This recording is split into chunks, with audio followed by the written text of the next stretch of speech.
topik kita pagi ini adalah teknik seluler dan molekuler untuk penelitian di laboratorium. Kira-kira seperti itu. Nanti kita akan melihat banyak teknik yang bisa kita kerjakan untuk penelitian kita di laboratorium. Ya. Sama seperti hewan kemarin, di laboratorium itu kita juga harus menentukan dulu kita itu mau lihat apa, terus kemudian kita punya apa saat itu. Ya. Kemudian ada beberapa hal yang akan kita bicarakan atau kita diskusikan hari ini menyangkut apa saja yang harus kita tahu atau kita persiapkan ketika kita akan penelitian di laboratorium. Yang pertama adalah memahami aturannya dulu, aturan dan keamanan bekerja di laboratorium. Sebetulnya ini sebagian sudah kita lakukan ya ketika kita praktikum untuk keamanan bekerja di laboratorium. Kemudian memahami dan mengidentifikasi alat atau alat dan bahannya. Kalau kita pakai H2SO4 misalnya, kita harus tahu saat ini harus diapakan. Terus kemudian tutupnya bagaimana, nuangnya seperti apa, seberapa konsentrasi yang kita butuhkan dan seterusnya. Kemudian memahami teknik pemeriksaan bahan, dalam hal ini bisa sel, bisa jaringan. Nah, kalau jaringan, salah satunya adalah diambil dari hewan-hewan coba kita kemarin. Itu yang kita periksa adalah jaringannya. Tetapi bisa juga diambil selnya. Misalnya yang saya berikan contoh kemarin adalah makrofag mencet itu ya. Tetapi ketika sel, kebanyakan kita akan pakai sel line nanti. Nanti kita lihat sel line itu apa. Kemudian memahami pertanda atau marker yang spesifik pada sel atau jaringan. Kalau kita katakan bahwa sel itu apoptosis gitu ya, kuliahnya dulu sudah. Ya. Ketika kita belajar imunologi, kita akan belajar tentang nekrosis dan apoptosis. Ketika kita akan melihat bahwa ekstrak ini menyebabkan apoptosis sel bakteri. Nah, yang kita lihat apa? Tanda-tanda apoptosis. Bisa selnya mengkerut, bisa kemudian kalau kalian sampai molekuler, kita akan bisa melihat protein apa yang terekspresi di situ. Misalnya, ini apoptosis ini melalui jalur caspase-3 misalnya seperti itu. Protein yang namanya caspase sebagai pro-apoptotic gene seperti itu. Kira-kira ya gambarannya kayak gitu. Baik, kita mulai. Nah, yang pertama kita harus tahu adalah aturan dan keamanan bekerja di laboratorium. Ini sebetulnya adalah standar. Kita semua sebagian sudah melaksanakan. Nah, kenapa kita harus memperhatikan aturan dan keamanan? Karena bekerja di laboratorium itu adalah melibatkan bahan-bahan kimia yang berbahaya. Contohnya, beberapa cat. Contohnya adalah ethidium bromid itu menyebabkan bisa memicu cancer cell. Salah satunya ethidium bromid contohnya. Itu untuk staining cell. Ya, makanya kita harus tahu bagaimana kalau kita mau pakai itu misalnya seperti itu. Kemudian menggunakan benda tajam, kita akan motong pakai kromes, pakai gunting. Kemudian menggunakan alat elektrik, ya, inkubator.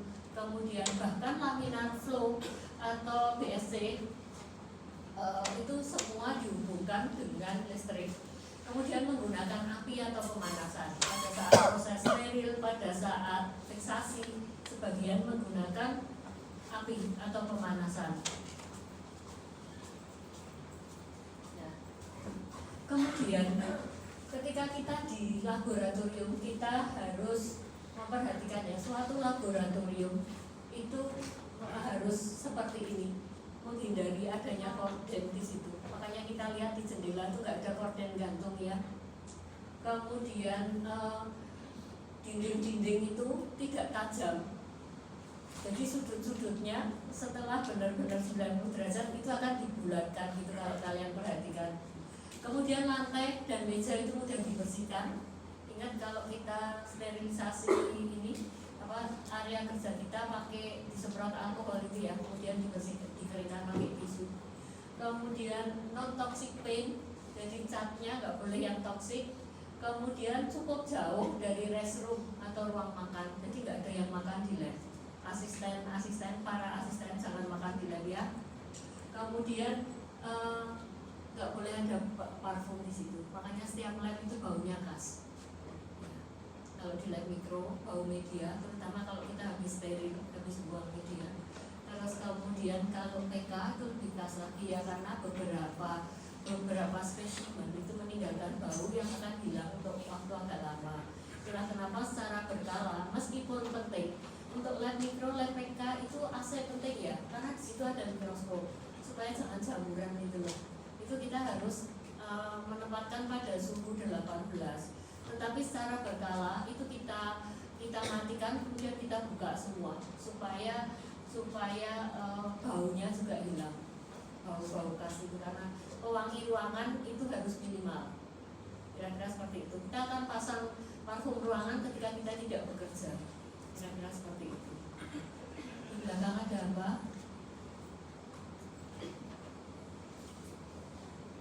Silahkan diselesaikan dulu di luar. Jangan mengganggu konsentrasi temanmu juga ya. Baik, lanjut ke sini. Nah, hal-hal yang tidak diinginkan itu terjadi biasanya karena kurangnya pemahaman tentang sifat dan karakter bahan. Kurang jelas petunjuk penggunaan alat. Kalau kalian perhatikan dan kalian mau baca, di situ pasti ada instruction-nya. Ada instruksi bagaimana mau pakai ini. Alat-alat itu yang kalian sering pakai aja kalau di mikro adalah inkubator ya. Harus dicek dulu suhunya berapa, tidak boleh dibuka terlalu lama. Terus kemudian setelah masuk harus segera ditutup dan seterusnya. Ada petunjuknya di situ. Kemudian kurang tersedianya fasilitas keamanan dan perlengkapan, ini minimal harus ada itu ya, alat pemadam api di tiap lab.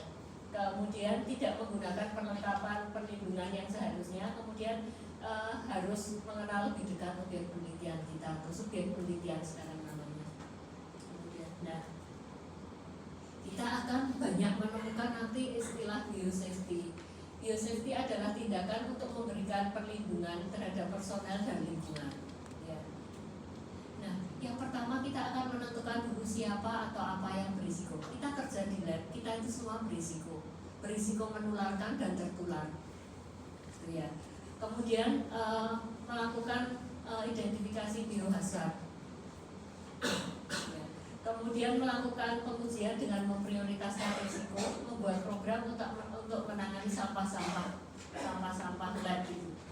Makanya ya contohnya adalah semua masker dan handscoon buanglah di dalam lab, karena nanti kita akan memusnahkan bersama-sama pakai insinerator, nggak dibuang di tempat sampah. Kira-kira seperti itu. Ya. Meninjau dan mengaudit program. Nah ini kami lakukan di lab. Ini biasanya kami yang melakukan. Ya, kalian ketika akan bekerja di lab sudah siap bahwa bahan-bahan berbahaya sudah disimpan dengan seperti ini di biokimia dan lemari asam misalnya. Ya, hal-hal seperti itu. Ya, di lab kita meskipun lab sederhana, tetapi kita berusaha untuk melakukan atau mempersiapkannya sesuai standar sehingga kita semua yang bekerja di lab itu aman, katakanlah seperti itu. Tetapi tetap saja kita harus melakukan pengamanan terhadap diri kita sendiri ya. Masker, handscoon, saya selalu bilang kalau di lab mikro rambutnya yang panjang diikat supaya nggak bawa pulang rumah. Nah, kemudian limbah berbahaya itu ada 2 jenis limbah. Yang pertama limbah terdaftar, yaitu limbah yang terdaftar oleh pengawas limbah sebagai limbah berbahaya berasal dari sumber non spesifik, produk kimia dan sumber tertentu.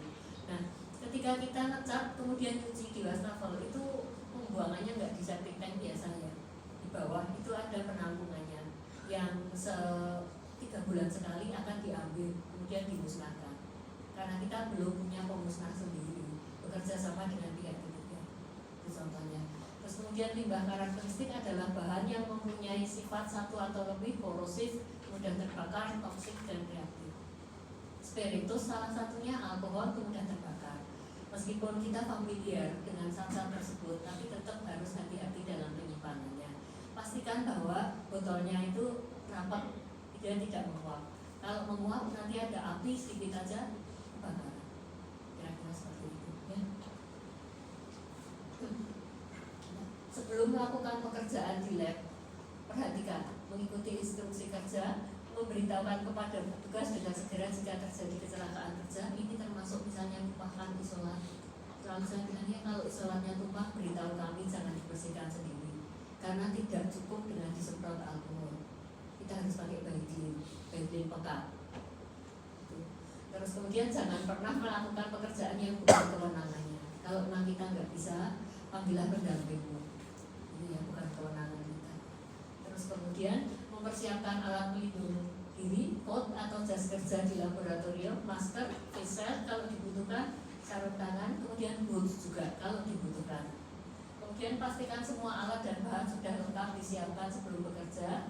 Jadi kalau misalnya besok ada yang mau penelitian mikro misalnya, terus kemudian mau memapar bakteri dengan ekstrak misalnya, pastikan dulu ya, bahwa ekstraknya sudah diencerkan dengan konsentrasi tertentu, bakterinya sudah dalam jumlah sesuai, misalnya 0,5 mg/1,5 kali 10 pangkat 8 cm.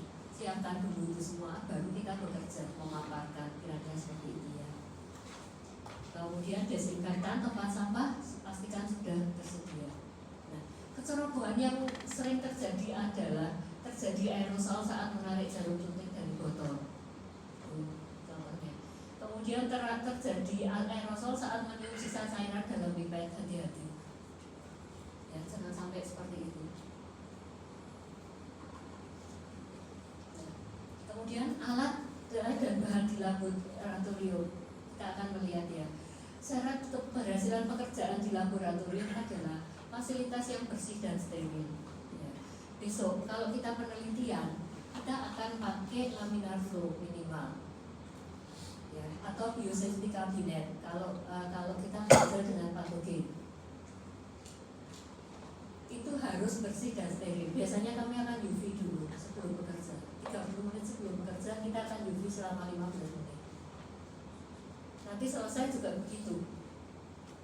Tersedia tempat dan alat untuk persiapan dan penyimpanannya. Area kerja aseptik, ini kalau kita praktikum kita semprot dulu ya mejanya. Adanya alat untuk pemeliharaan rutin. Kalau ini adalah tugas kami 6 bulan sekali, alat itu akan dikalibrasi ulang.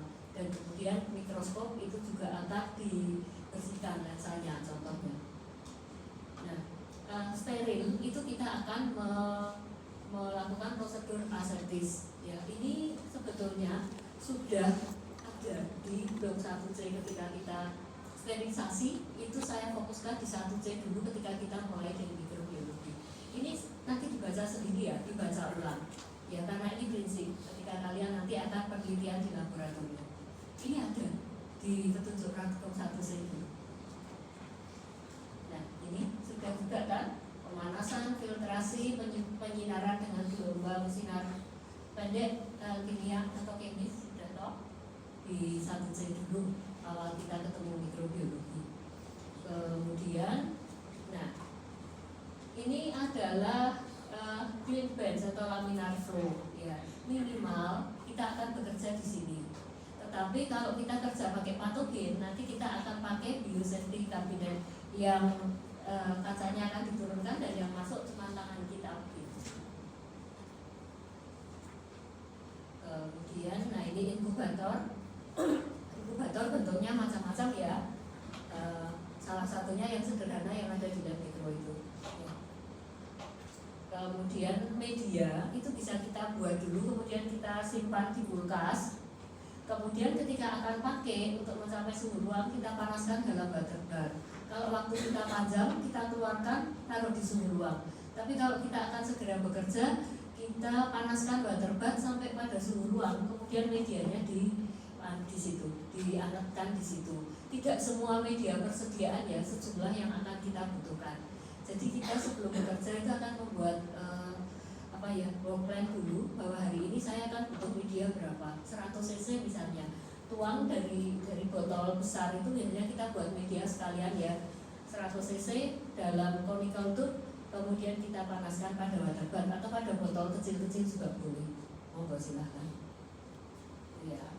Kemudian subjek penelitian kita itu apa? Bisa manusia, mikrobia patogen, vektor, hewan coba, kultur sel, Kemudian adalah sel line. Sel line adalah kultur sekunder.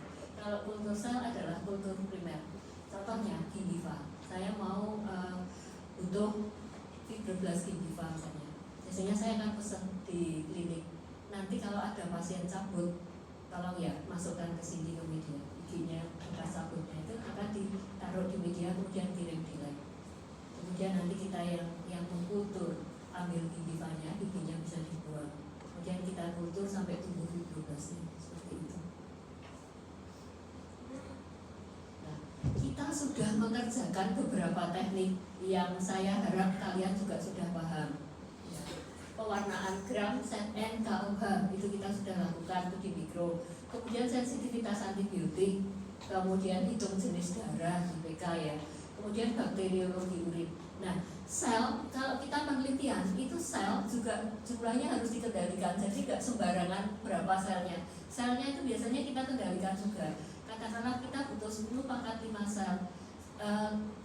Bagaimana menghitungnya? Sama dengan ketika kita hitung leukosit itu, pakai mili hitung. Dalam 1 mili kita ambil 1 mili, teteskan di mili hitung ada berapa di situ. Kalau kurang kita tambahin, kira-kira seperti itu. Ya, persis leukosit.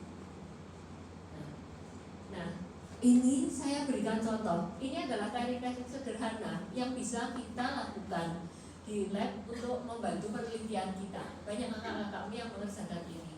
Sensitivitas bahan terhadap bakteri. Bahan ini macam-macam. Bisa ekstrak, bisa obat, bisa apa saja yang akan kita pakai. Kita akan pakai untuk melihat kemampuannya untuk menghambat pertumbuhan bakteri, misalnya seperti itu. Ya. Biasanya bakterinya akan kita kendalikan jumlahnya. Ya. Kita pakai standar 0,5 mcfarad yang kita buat, yaitu BaCl2 dan asam sulfat yang setara dengan 1,5 kali 10 pangkat 8 sel atau CFU per mililiter, seperti itu.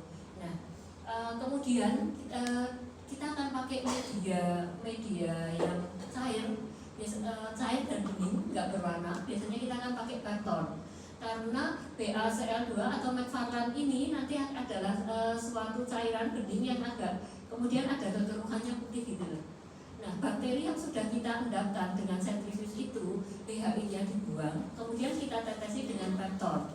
Kemudian kita teteskan sedikit-sedikit, di belakangnya itu ada kertas garis-garis begitu. Yang yang cuma garis-garis begitu. Ini hukum pembiasan saya ya. Kalau setara, nanti garisnya lurus. Kalau nggak setara, garis itu bengkok. Ya, itu fisika kedokteran. Kenapa kok dulu belajar fisika? Ya, ini salah satunya penggunaannya seperti ini. Nanti kalau sudah garisnya sama gitu berarti itu sudah setara 1,5 kali 10 pangkat 8. Tinggal berapa bakterinya yang kita mau pakai. Kalau kita mau pakai 10 pangkat 7 tinggal diajarkan lagi 1 mili itu kita akan tambahin media berapa supaya jadi 10 pangkat 7. Ingat ya, N1V1 sama dengan N2V2 fisika lagi. Ya, nanti kita nambahnya berapa mili itu tahun. N1 berapa, V1 nya berapa, kemudian N2V2. Kita cari V2 nya. Ya, jangan dilupakan. Ya, teknik-teknik dasar itu kita pakai terus. Ini satu. Kemudian ini cakram Kirby-Bauer. Yang kiri itu penelitian skripsi kakak kelasmu juga. Yang sebelah kiri.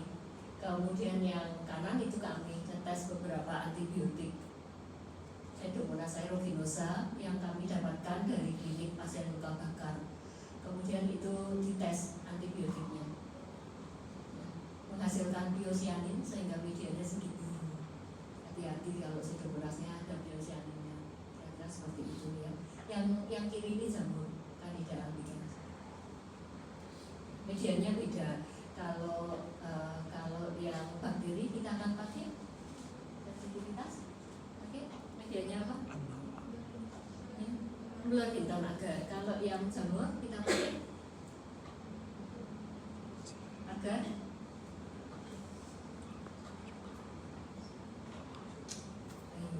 Sudah ngerjakan semua SDA ya. Sampurodextrose agar atau Yspirtodextrose. Nah, kamu kok ketawa terus sama yang itu toh? Kamu itu loh.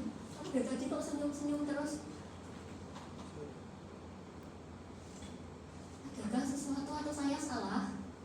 yang salah. Kalau saya salah, saya diberitahu kamu jangan ketawa-ketawa gitu loh. Nah itu nggak enak juga dari tadi kok. Mbok saya tolong jangan diganggu ya. Ini loh saya memberikan bekal sebelum kamu nanti kerjakan skripsi. Pindahlah ke sini nak, kamu ini. Pindahlah ke sini biar jangan ketawa-ketawa. Kamu itu loh.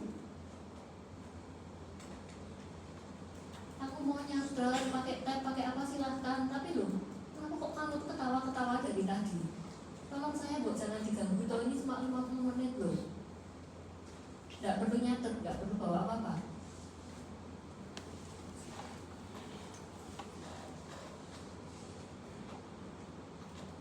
Baik, lanjut ya. Saya tolong jangan diganggu dulu. Jangan buat gerakan-gerakan yang mengganggu konsentrasi saya. Nanti ada yang lupa saya sampaikan. Harapan saya dengan mendengarkan, kamu tuh sudah nyicil belajar gitu loh. Bukan saya minta dihormati ya, jangan salah. Mau hormat atau tidak itu adalah hak kalian. Saya tidak minta kalian untuk hormat ke saya. Tapi tolong ketika saya di sini mengajak kalian diskusi, memberikan materi, tolong didengarkan. Ini untuk kamu. Itu ya. Mohon dipahami. Baik, kita lanjut. Nanti tidak saya lupa. Ini namanya metode cakram Kitt-Webauer. Ya, kita sudah lakukan. Nah, kemudian kita juga bisa menentukan MIC, minimal inhibitory concentration, dengan metode ini, broad microdilution methods. Ya, itu ada malam ini. Tolong perhatikan ya, tolong perhatikan. Ngobrol boleh, mencocokkan catatan misalnya. Ini biasanya ketika pertama kali saya melakukan optimasi, saya akan membuat semiring mungkin. Satu sumuran itu isinya hanya 100 mikro. Nah, kemudian itu saya buat berbagai konsentrasi. Konsentrasi pertama adalah tiga baris yang pertama, terus itu blank 2, yang itu konsentrasi kedua, yang miring itu konsentrasi ketiga. Disitulah nanti kita ketemu MIC. Di konsentrasi terkecilnya berapa yang bisa menghambat bakteri. Biasanya yang kolom paling kiri itu adalah kontrol positif. Biasanya saya akan pakai antibiotik dengan konsentrasi tertentu. Nah, dari situ kita bisa ketemu MIC. Kalau MIC sudah ketemu, NBC pasti ketemu. Minimal bactericidal concentration. Caranya gimana? Nah, dari MIC itu kan yang keruh yang pertama, yang jejer keruh yang pertama. Kemudian kita akan kultur dari 2 sebelumnya, karena yang paling pojok itu jelas antibiotik, bakterinya mati semua ya. Dari 2 itu mungkin masih ada pertumbuhan, itu kita akan kultur. Dari situlah nanti kita ketemu NBC-nya berapa. Bisa jadi MIC sama dengan NBC, tetapi bisa jadi NBC-nya lebih besar konsentrasinya, seperti itu. Nah, ini broad microdilution namanya, metode broad microdilution. Ini lebih mirip lagi, karena ekstraknya hanya diajarkan sekali dan kita hanya butuh 10 mikro. 10 mikro kali berapa well yang akan kita isi. Kira-kira seperti itu. Pakai 96 well plate. Nah, ini alat-alatnya. Cell storage. Kalau sel kita akan pakai Petri dish yang lebih besar. Kalau tadi 96, ini yang 24 well plate. Kemudian kita bisa juga pakai Petri dish atau pakai tube, cell storage tube. Nah, ini yang 24 seperti ini, lebih besar-besar. Kemudian ini yang 96, tadi yang kita pakai untuk sensitivitas. Nah, kalau kita mau melihat pertumbuhan sel, berapa selnya yang mati, kita juga pakai yang 96 supaya jangan kebanyakan sel. Tetapi untuk mengkultur penumbuhan pertama kali, kita akan pakai yang 24 tadi. Gitu ya, tahu kegunaannya, yang 96 untuk apa, yang 24 untuk apa. Nah, kemudian macam-macam sampel, ada jaringan atau tisu. Ini histo atau PK. Kemudian sel PK bisa di mikro juga pakai sel. Kemudian darah beberapa penelitian saya itu memanfaatkan darah-darah dari probandus selesainya praktikumnya Dr. Mita. Tolong ojo dibuang, tolong jangan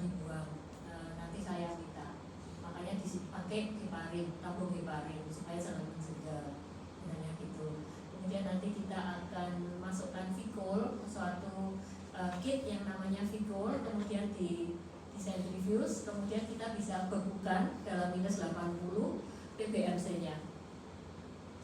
Ya, nanti tinggal kita mau butuh apa, makrofag, apa gitu. Nah itu kalau sudah di centrifuge akan berpisah seperti itu, plasma, white blood cell, red blood cell, seperti itu. Nanti yang kita butuhkan apa? Itu bisa kita simpan dulu. Kita simpan dulu di freezer minus 80. Nah, yang menyimpan gini ini namanya biobank. Nanti pada saat mau pakai tinggal keluarkan di tub-tub kecil itu. Gitu. Ya. Nah, itu PBMC. Nah, kita tambahkan Vigornya akan dibawa, kemudian disentrifugasi, nah akan terjadi situ. Iya, biasanya saya pakainya PBMC, saya belum tertarik untuk menggunakan eritrosit. Tapi eritrositnya beberapa saya simpan juga nanti kalau ada yang butuh. Kira-kira seperti itu. Yang saya pakai adalah PBMC-nya. Sampel darah ketika disentrifuge akan terpisah seperti itu. Kita akan melihat kultur sel dan jaringan. Kultur sel itu dipakai untuk mempelajari perubahan fungsi sel atau jaringan tanpa pengaruh sistemik, karena ini in vitro ya. Kemudian mula-mula merupakan fragmen jaringan yang diletakkan di cawan kultur. Tadi saya beri contoh di hifa. Ketika saya butuh fibroblast di hifa, saya akan menemukan jaringannya dulu. Kemudian nanti setelah tumbuh kita bisa pisahkan sel-selnya. Dimulai dengan menanam sel-sel embrionik seperti itu. Kultur sel itu apa? Kultur sel adalah sel yang masih dapat hidup secara in vitro dengan mempunyai sifat-sifat mirip dengan sel intak atau sel induknya, tapi lepas dari pengaruh sistemik karena kita kultur pada cawan seperti itu. Kemudian sel-sel tertentu mengadakan proliferasi tapi masih dalam keadaan tidak terdiferensiasi. Itu. Nah, ini contohnya. Langkah-langkah kerjanya. Yang pertama pasti kita akan lakukan fiksasi ya. Sama seperti ketika kita ngecat gram, itu preparat pasti akan difiksasi dulu ya. Perbandingan antara bahan yang difiksasi dengan larutan adalah 1:10. Kemudian waktu fiksasi tergantung pada ketebalan jaringan. Dan kalau bakteri kan sel, berarti kan cepat. Pokoknya setelah kering aja bisa mulai langsung dicat seperti itu. Tapi kalau histo beda ya. Histo mulai bisa mengerjakan karena sekarang histo punya mikroton, bisa mengerjakan sendiri. Itu. Kemudian fungsi fiksasi ini dulu kalau responsi sering saya tanyakan, kenapa kok harus difiksasi? Kenapa nggak langsung dicat gitu aja? Mempertahankan morfologi sel atau jaringan seperti semula, mencegah terjadinya autolisis, selnya mengkerut. Kemudian untuk mencegah pertumbuhan bakteri atau jamur ketika preparat nanti kita simpan, besok masih mau dilihat lagi. Kalau di mikro biasanya langsung dibuang ya. Tetapi beberapa kalau saya menyiapkan responsi misalnya untuk difoto, biasanya besoknya baru saya foto supaya kering dulu. Larutan fiksasi yang pertama adalah formalin. Formalin bisa dalam bentuk 3 itu. Formalin 10% itu yang kita pakai ketika kita mikro. Kemudian formal salin itu formaldehyde 37-40% ditambah NaCl. Kemudian alkohol formaldehyde. Biasanya untuk menjaga kenetralan formalin ditambahkan 0,5 gram kalsium asetat. Ini yang dianatomi untuk mengawetkan. Nah, yang kemudian yang kedua adalah alkohol. Yang biasa dipakai adalah etanol 95% atau metanol pekat. Ya. Etanol untuk memfiksasi bahan amusan sel kerokan atau eksfoliatif seperti pap smear. Metanol sering digunakan untuk pemeriksaan amusan darah atau blood smear. Nah, itu ada penggunaannya masing-masing. Itu semuanya bahan fiksasi supaya selnya jangan mengkerut. Hati-hati ya yang pakai 95% etanol itu. Kalau metanol tidak terlalu masalah. Tapi kalau etanol hati-hati karena kadang membuat jaringannya mengkerut tergantung ketebalan jaringan kita. Gitu. Kemudian setelah difiksasi, kita akan memproses jaringannya. Ada 3 tahap: dehidrasi, clearing, dan impregnasi. Dehidrasi itu narik air dari jaringan supaya supaya airnya keluar, tapi pelan-pelan supaya jangan berkerut. Kemudian clearing itu membersihkan sisa-sisa bahan dehidrasi tadi. Kemudian dilakukan impregnasi, yaitu proses infiltrasi lantan atau embedding ke dalam jaringan. Biasanya kita pakai parafin carbohydrate. Ini preparat-preparat histo itu kerjakannya seperti ini, belum dicat. Nah, kemudian bahan yang berasal dari jaringan keras, tulang atau gigi biasanya dilakukan dekalsifikasi gitu karena keras. Ya, digunakan dulu supaya gampang dipotong. Kita biasanya pakai asam nitrat atau asam formiat. Nah, dekalsifikasi biasanya semalam, 24 jam sehari semalam. Dilakukan 2 kali fiksasi, primer dan sekunder. Fiksasi dulu, kemudian dekalsifikasi, kemudian fiksasi sekali lagi. Nah, pewarnaan jaringan itu secara umum hematoksilin eosin. Ya. Kemudian yang khusus ada gomori, PAS, dan imunositokimia. Hematoksilin eosin ini mestinya di histo sudah ya. Sudah kok dijelaskan nggak pewarnaannya? Itu dua macam pewarna, hematoksilin dan eosin. Nah, hematoksilin itu getah pohon yang akan mewarnai inti sel, warnanya ungu, biru atau ungu, kemudian digabungkan dengan eosin memberikan warna pink sampai merah pada sitoplasmanya. Jadinya itu double staining namanya ya. Nah, ini contohnya. Mesti ada ungu, ada pinknya.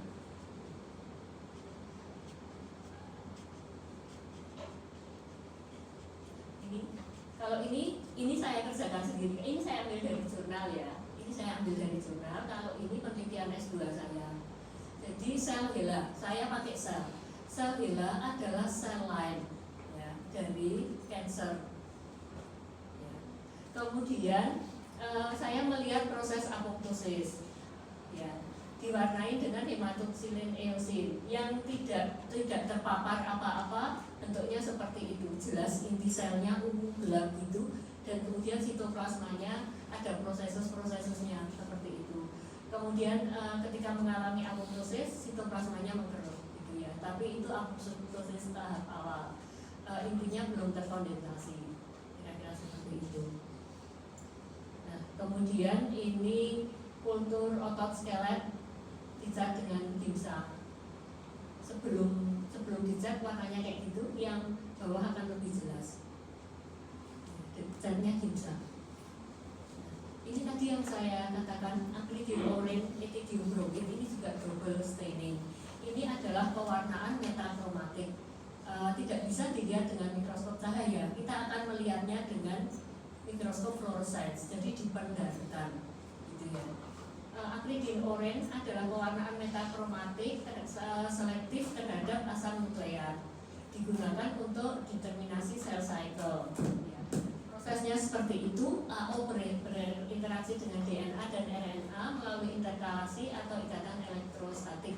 Panjang kita pada pembacaan dengan 525 nanometer fluoresennya akan hijau warnanya. Dan kemudian nanti yang RNA-nya merah. Sel yang mengalami apoptosis akan berfluorescence oranye. Kemudian ketika selnya nekrosis, AO tidak bisa mendeteksi, maka dia akan dideteksi dengan etidiobromid. Nah, warnanya akan merah. Sel sehat akan hijau. Nah, ini namanya fluorochrome stain, pewarnaan metakromatik. Nah, ini contohnya.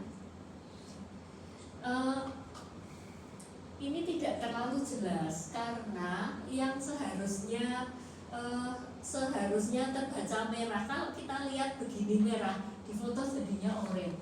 Jadi yang warnanya oranye lebih tua itu adalah sel-sel yang nekrosis sebetulnya. Yang hijau itu hidup. Tetapi yang apoptosis itu tangkapnya kamera itu warnanya kuning. Tetapi kalau kita amati itu merah, oranye, dan hijau, gitu ya. Jadi tergantung resolusi kameranya juga ketika kita melihat foto. Nah, Nah, ini bisa dihitung.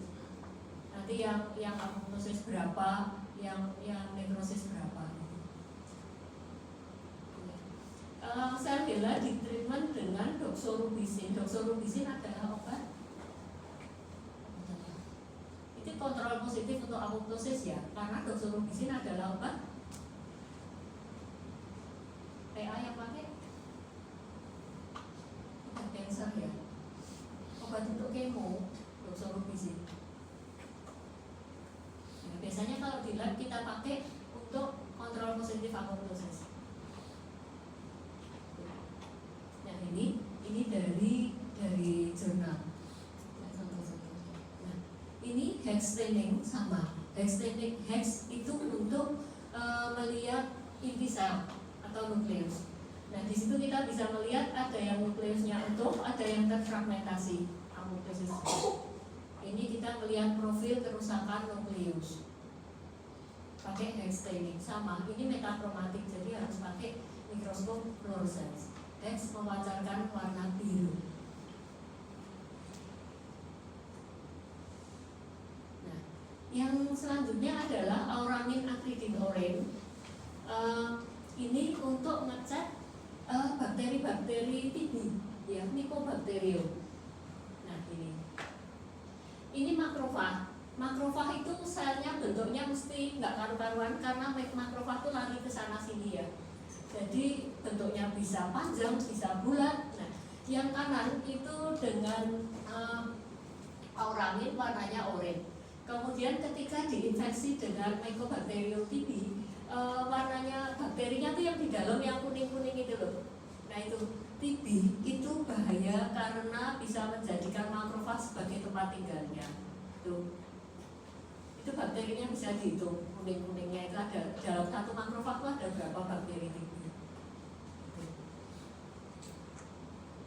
Ini auramin acridine orange staining. PCR ini populer. Dan PCR sekarang sudah jauh lebih simpel. Kalau dulu zaman saya masih sekolah S2, itu PCR itu semalam ya. Jadi prosesnya adalah semalam sampai terbentuk cloning DNA-nya. Prinsip kerjanya itu sangat simpel. 1 molekul DNA memproduksi 2 kopi, kemudian 4, kemudian 8 dan seterusnya. Ini kita butuh DNA-nya banyak, ceritanya seperti itu. Proses kopi DNA terdiri atas 3 fase. Yang pertama denaturasi, ini pemanasan sampai 95 derajat. DNA itu selalu dalam bentuk pita gabung gitu ya, double strand. Kemudian denaturasi itu kita pecah jadi 2, masing-masing jadi terpisah 2-2. Kemudian hibridisasi itu penurunan suhu, kita masukkan primer di situ, kemudian akan berikatan dengan DNA. Kemudian ekstensi suhu dinaikkan lagi, kemudian terbentuklah kopi-kopi DNA, yaitu berikatan lagi antara primer dengan DNA tadi yang pertama. Prinsipnya sederhana seperti itu. Dulu kita lakukan ini tuh mesti semalam, gitu loh. Makanya PCR dulu nggak populer, tapi sekarang PCR sangat populer karena 3 jam selesai. Nah, ini seperti itu, double strand kita pecah jadi 2, kemudian kita masukkan primer. Primernya akan berikatan masing-masing, kemudian pada ekstensi akan jadi banyak kopi DNA. Seperti itu. Ini PCR. Nah, kemudian ini cek lagi imunohistokimia atau imunositokimia. Nah, imunohistokimia ketika yang kita warnai jaringan, sementara yang imunositokimia itu ketika yang kita warnai adalah sel. Ya. Prinsipnya adalah perpaduan reaksi imunologi dan kimiawi. Reaksi imunologi yang terjadi adalah kompleks antigen antibodi. Kemudian reaksi kimianya adalah enzim dan substrat. Ya. Cara kerjanya, bahan yang akan dideteksi direaksikan dengan antibodi spesifik yang dilabel dengan suatu enzim. Enzim yang digunakan biasanya adalah peroksidase, alkalin fosfatase, dan beta galaktosidase. Digunakan warna indikator biasanya biru atau coklat seperti itu. Jadi nanti yang kita cari apa, proteinnya akan berwarna coklat, caspase itu akan berwarna coklat, kira-kira seperti itu. nggak usah bikin karena ini jadi, kita tinggal beli jadi, kemudian kita mencocokkan dengan antibodinya yang kita butuhkan apa, itu juga sudah ada jadi, kita tinggal pencet. Sekarang tinggal kita optimasi seberapa pengencerannya yang dibutuhkan sampai yang kita cari itu jelas, kira-kira seperti itu. Untuk menjaga spesifitas reaksi sebaiknya menggunakan antibodi monoklonal ya. Memiliki idiotip dan isotip yang sama. Yang namanya idiotip adalah bagian antibodi yang menentukan spesifitasnya, antigen binding surface-nya. Kemudian isotip adalah bagian antibodi yang menentukan kelas dan subkelasnya. Nah, ini contohnya. Saya mau lihat caspase. Dengan pengacokan imunositokimia, caspase itu nanti akan memancarkan atau mengeluarkan warna coklat. Ini mikroskop biasa ya, nggak fluorescent. Kalau fluorescent lebih cantik lagi. Fluorescent itu kita pengen dipedarkan dalam warna apa itu kita bisa pilih, merah, hijau gitu. Tapi beda ya dengan AO, auramin, akridin ataupun etidiobromid. Kalau itu standar. AO orange, kalau etidiobromid akan memancarkan warna merah. Kalau itu standar. Tetapi kalau imunositokimia, kita bisa pengennya kita mau warna apa. Tetapi ketika mau kita warna, itu kita harus pakai mikroskop fluorescence. Kalau ini mikroskop biasa. Ya. Raji sel lain itu adalah sel-sel limfosit ya. Sel-sel limfosit, kultur sekunder dari sel-sel limfosit ini juga ada jadi. Jadi kita nggak usah mengkultur primer seperti makrofag yang saya ceritakan kemarin. Kita beli aja sel lainnya, kemudian kita papar, ya, raji sel lain.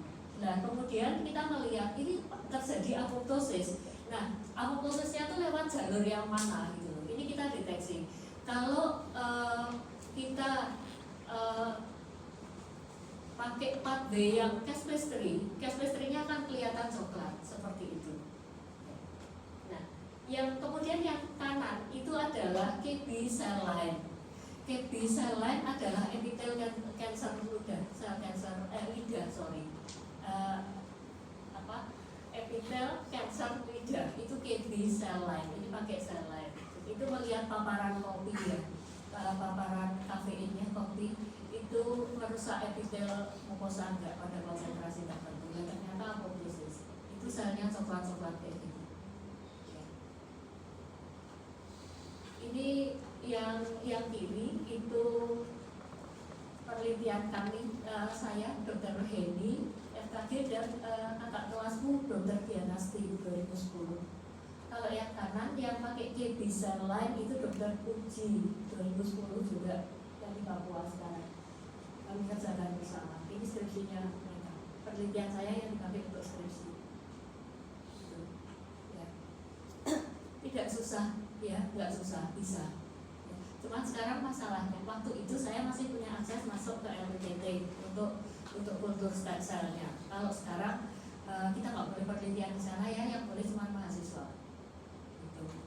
Kalau mau ke sana, sekarang modelnya adalah pengujian. Kita masukkan bahan, kemudian mereka yang lakukan, kita nggak bisa lakukan sendiri. Kalau dulu bisa, tapi nggak apa-apa, nggak usah berkecil hati. Kita kerjakan yang lain.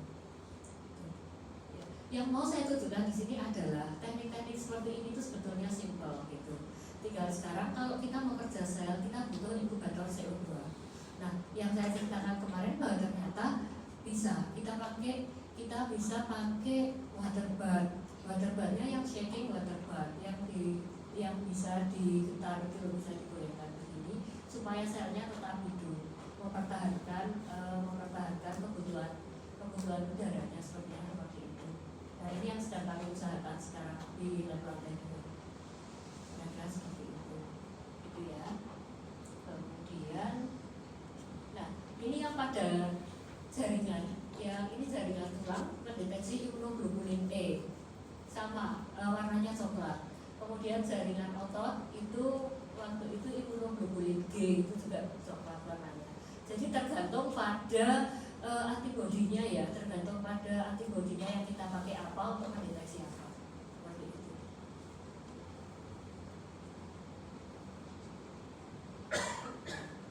Ini juga sederhana. agar gel immunodiffusion test kita pakai agarose gel gitu ya. Deteksi antibody, deteksi adanya antibody. Agarose itu kita buat pada pantry. Kemudian kita lubangi, kita buat 5 seperti itu, 5 lubang seperti itu. Ya. Kemudian, nah masing-masing itu kita isi. Ya. Yang tengah itu biasanya antibodinya, yang pinggir itu adalah antigennya. Ya. Kemudian ini terbentuk reaksi antigen antibodi atau tidak, itu setelah kita kultur semalam. Kalau terbentuk nanti akan ada garisnya. Nah ini, ketika antibodinya terproduksi dan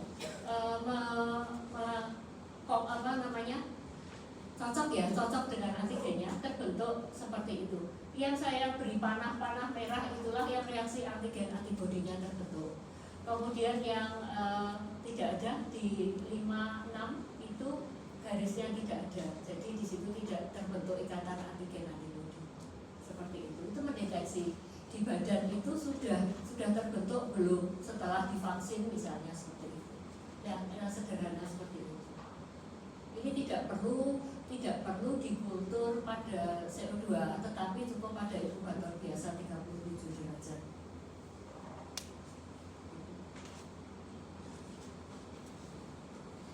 Itu yang bisa saya sampaikan hari ini, Mas. 50 menit. Lanjut silahkan, ada yang mau didiskusikan. Nah, tips untuk kalian yang kepengen nanti penelitian laboratorium, tolong disiapkan dulu adalah kalian bisa berkomunikasi dengan lab. Karena saya mikro, kalau di mikro itu apa yang bisa dilakukan? Pertama, ceklah koleksi bakterinya apa yang ada. Dulu. Terus kemudian kalian mau pakai apa? Ekstrak itu kami punya beberapa, tapi ekstrak itu nggak bisa lama-lama ya.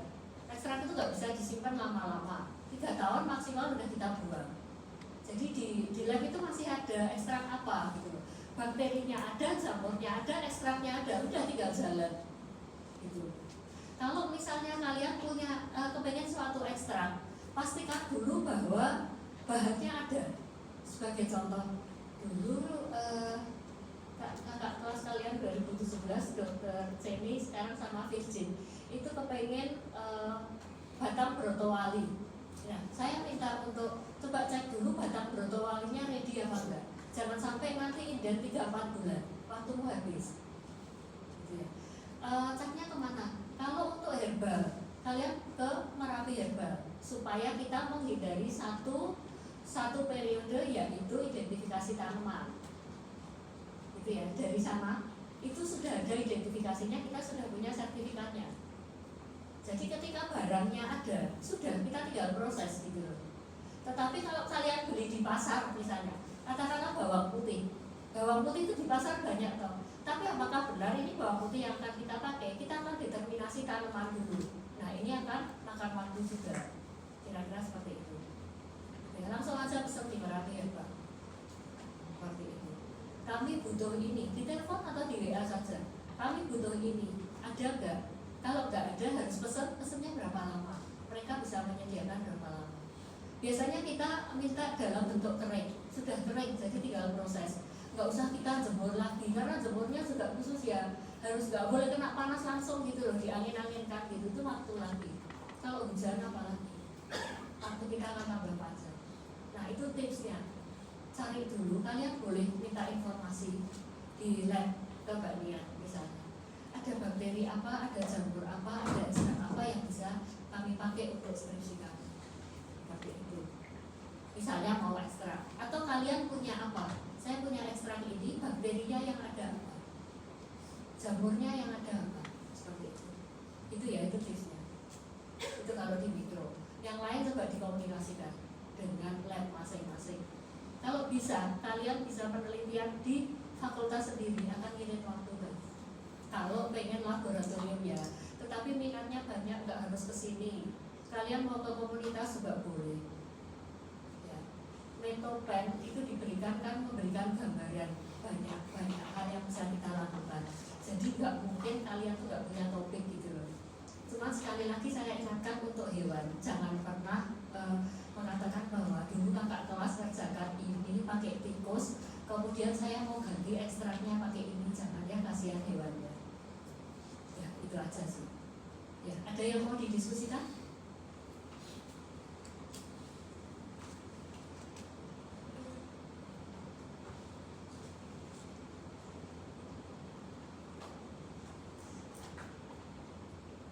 Ya, itu yang bisa saya sampaikan. Monggo silahkan sambil dipikirkan sekarang kalian kira-kira minatnya kemana, mau misalkan apa. Ya, itu yang bisa saya sampaikan. Terima kasih semuanya. Selamat siang. Selamat melanjutkan aktivitas, dan saya seperti biasa